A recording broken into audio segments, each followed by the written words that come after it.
जाहिद शाह शिराजी भी हमारे साथ मौजूद हैं, जरा उनसे मजीद बात करते हैं। जाहिद साहब, ये बताइएगा सर, जो ये जिक्र हो रहा था अभी कि जिस तरह से दहशतगर्द पाकिस्तान के अंदर मुनज़्ज़म हो रहे हैं, मैंने आपसे पूछा था कि एक और नेशनल एक्शन प्लान की ज़रूरत है या जो इससे पहले किया गया था नेशनल एक्शन प्लान उस पर अब अमल दरामद का वक्त आ गया? क्योंकि इससे पहले जब भी पेशावर में वाक़यात हुए पूरी कौम यकजा हो गई थी, आर्मी पब्लिक स्कूल का वाक़या पेश आया था, पूरी कौम यकजा हो गई थी और फिर ये तहिया कर लिया था कि पाकिस्तान के अंदर दहशतगर्दों की अब कोई जगह नहीं होगी, उनके लिए ज़मीन तंग कर दी जाएगी। देखिए, तीन चार चीज़ों के ऊपर जो बार बार मैं बात करता हूँ, शायद गुफ्तगू हमारी कंटिन्यू नहीं रही। जी जा गई। इम्पॉर्टेंट चीज़ क्या थी कि जब आपने नेशनल एक्शन प्लान किया, आपने मिलिटेंट्स को यहाँ से भगाया, जगह रिहेबिलिटेट की, लोगों को वापस आबाद किया।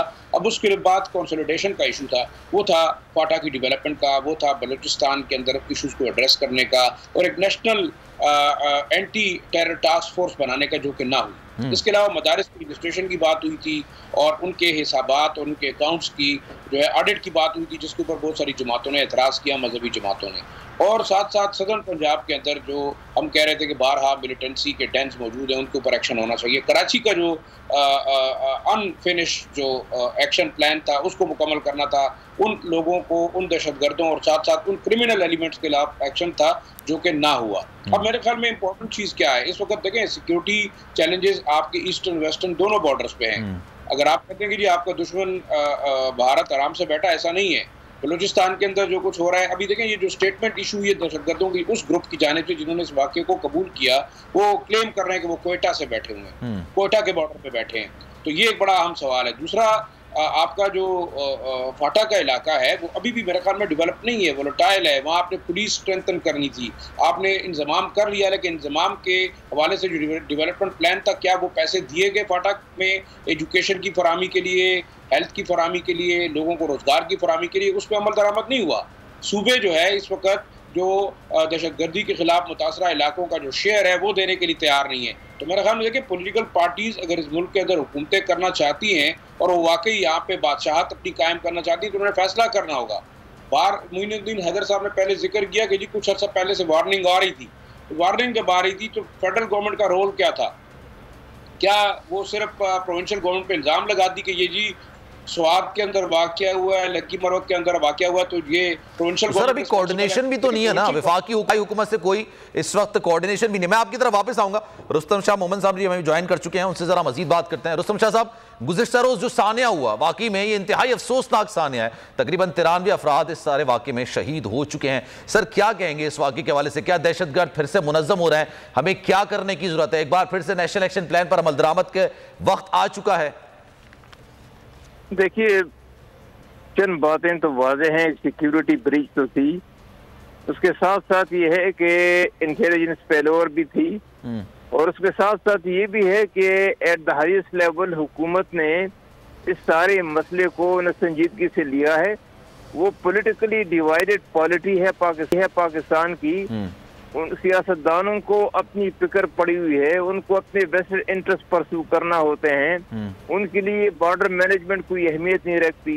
उनके लिए ये जो टेररिज्म है ये कोई टॉप प्रायोरिटी का सब्जेक्ट नहीं है। सुदान से बातचीत शुरू की गई और उसको अबंडन किया गया और फिर उसका किसी ने नाम नहीं लिया। इसके बाद जो मसले पैदा हुए हैं वो बड़े गंभीर है। इसके बाद जो टेररिस्ट हैं, जो चाहे वो TTPO वाले हों या चाहे दाइश वाले हों, उनका हौसला उन्होंने ये समझ लिया है कि अब हुकूमत बातचीत की मूड में नहीं है। हालांकि वो गलती पर थे। हुकूमत तो बातचीत की मूड में होती है, लेकिन यहाँ पे तो लीडरशिप है ही नहीं, यहाँ पे तो कोई फोरसाइट नहीं है, यहाँ पे कोई विजन नहीं है। रुस्तम शाह साहब, सर ये असला उठाने वालों से बातचीत होनी चाहिए। ये देखिए, असला मसाजिद में धमाके करने वालों के साथ बातचीत होनी चाहिए। असला उठाने वालों से बातचीत दो रास्ते होते हैं। या तो उनके सामने कहें कि भाई आप सरेंडर हो जाए और या उनका मुकाबला करें, उनको खत्म कर दें। अगर दोनों आप नहीं कर सकते फिर आप किसी और मुल्क का सहारा लें, लेकिन इस मसले को आप फोकियत तो दें। इस मसले को आप इस मसले के साथ सर इसी मसले पर नेशनल एक्शन प्लान भी बना था ना सर, इसी पर तमाम सियासी जमातें मुत्तफिक भी हुई थी। इसी पर वैसे बहुत कम ऐसा मामला होता है कि हमारे मुल्क के अंदर कोई मसला और उस पर तमाम सियासी जमातें मुत्तफिक हो जाए, लेकिन ऐसा हुआ, दहशतगर्दों को शिकस्त दी गई। अब कहां जाके लैप्स शुरू हुआ है सर? शिकस्त दी गई 1000 लोगों को, कितने लाख अफगानिस्तान में है को इनका आज तक पता नहीं चला।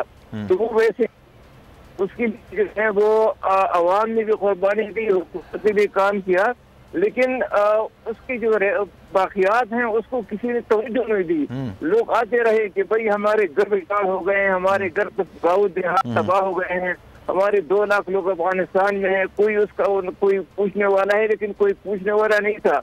उन्होंने कहा कि जो काम हमने करना था हमने कर दिया, अपना काम करें।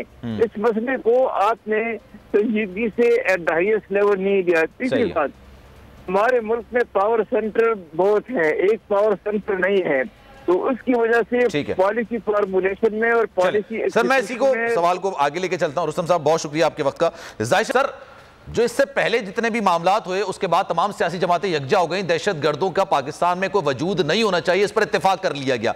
लेकिन उसके बाद पोस्ट ऑपरेशंस भी होते हैं, आपने देखना होता है, आपने सफाया कर दिया है, उसके बाद आपने इंफ्रास्ट्रक्चर खड़ा करने की कोशिश की है, आपने लोगों को बसाना शुरू किया है, उसके बाद हमने रिलैक्स हो गए, हमें लगा शायद अब दोबारा इस तरह के वाकयात नहीं होंगे। देखिए हम रिलैक्स नहीं हो गए, बल्कि हम ये कह सकते हैं कि हम बहुत ज्यादा लीनियंट हो गए हैं। अब अगर आप शावर की बात करें, रुस्तम शाह साहब ने कहा ये सिक्योरिटी लैब्स भी है, और जरा थोड़ा सा मैं अपडेट करना चाहूँगा। बार बार पूछ रहे थे कि जो खुदकुश हमलावर कहाँ से आया, बाकायदा इसके बारे में एक अलर्ट जारी किया गया था, उसका नाम, एरिया, उसका ताल्लुक कहाँ से है, बाकायदा तमाम जो लॉ इन्फोर्समेंट इदारे थे उनको बताया गया था कि ये शख्स है, हलीम दई से इसका ताल्लुक है, 32 साल इसकी उम्र है, ये उसका शनाख्ती कार्ड नंबर है, और ये शायद मुबैना तौर पर हमला कर सकता है, उसके बारे में भी। लेकिन देखिए जो आप बात कर रहे हैं, बिल्कुल इस वक्त आप पेशावर के इर्द गिर्द अगर देखें तो आपको पुलिस की चेक पोस्टें खाली नजर आएंगी।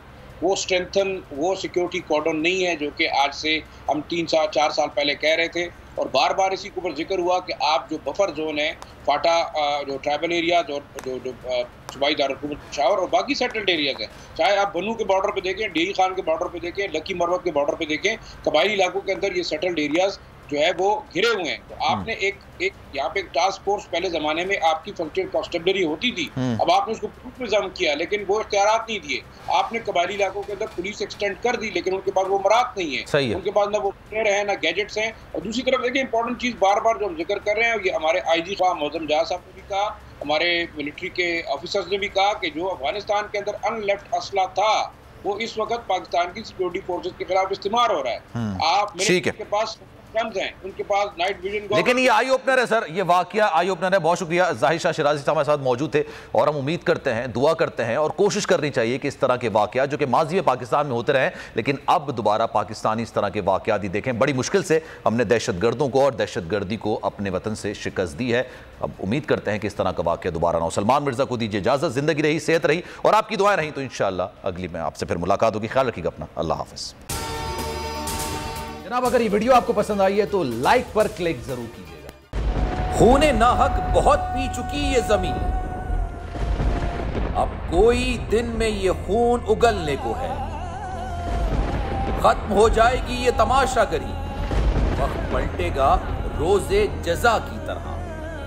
ये जो पेशावर में ताजा लहू है बहा, एक क़यामत करेगा फलक पर बपा। गम की सलमनाक घड़ी में बोल सानह पेशावर में शहीद होने वालों के लवाहिकीन के साथ है।